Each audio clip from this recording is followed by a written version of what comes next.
નમસ્કાર દર્શક મિત્રો, આપ જોઈ રહ્યા છો વીર ન્યૂઝ લાઈવ। તો જોઈએ આજના મહત્વના સમાચાર કચ્છથી।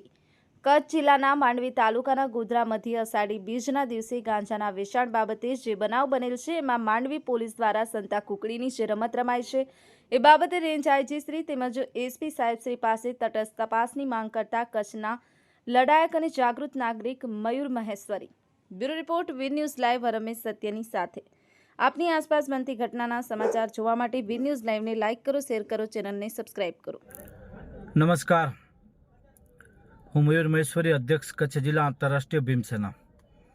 આજે આ વિડીયોના માધ્યમથી જણાવવાનું કે અષાઢી બીજના દિવસે તારીખ 27/6/2025ના રોજ માંડવી તાલુકાના ગોધરા ગામે જે વીર ન્યૂઝના માલિકને પાલુભાઈ કોહલી દ્વારા જે વિડીયો કોલ કરી અને જે બાતમી આપવામાં આવેલ હતી એ બાતમીના આધારે માંડવી પોલીસ દ્વારા પાલુભાઈને ઉપાડી અને અટક કરવામાં આવેલ છે।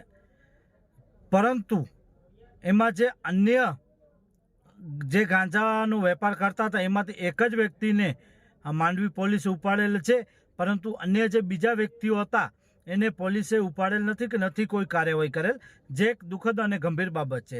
જે વ્યક્તિએ ન્યૂઝને માહિતી આપી, બાતમી આપી, એ વ્યક્તિને માંડવી પોલીસ દ્વારા અટક કરવામાં આવેલ છે, જે એક દુઃખદ અને ગંભીર બાબત છે। આજે પોલીસ પ્રજાનો મિત્ર કહેવાતી હોય, પરંતુ આ શું ચાલી રહ્યું છે? કોઈ બાતમી આપે તો એના ઉપર કાર્યવાહી થાય।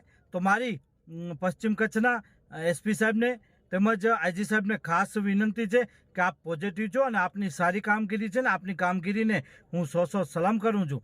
પરંતુ આ માંડવી પોલીસ ઉપર અવારનવાર જે આક્ષેપો થાય છે, પણ ખરેખર અમુક આક્ષેપો જે છે એ ખોટા નથી હોતા। કે જેવી રીતે આ ગોધરા ગામમાં જે બનાવ બન્યો છે એ બાબતે તટસ્થ તપાસ થવી જોઈએ। આમાં જે પણ અધિકારી કે કર્મચારી સામેલ હોય એમની સામે ખાતાકીય તપાસ થવી જોઈએ, એમના કોલ ડિટેલની પણ તપાસ થવી જોઈએ। તો આમાં સત્ય શું છે એ બહાર આવશે। તો મારી આઈજી સાહેબને તેમજ એસપી સાહેબને વિનંતી છે કે આપ આની તપાસ આપ અંગત રીતે તટસ્થ કરાવશો, એવી મારી વિનંતી સાથે માગણી છે। જય હિન્દ, જય ભારત।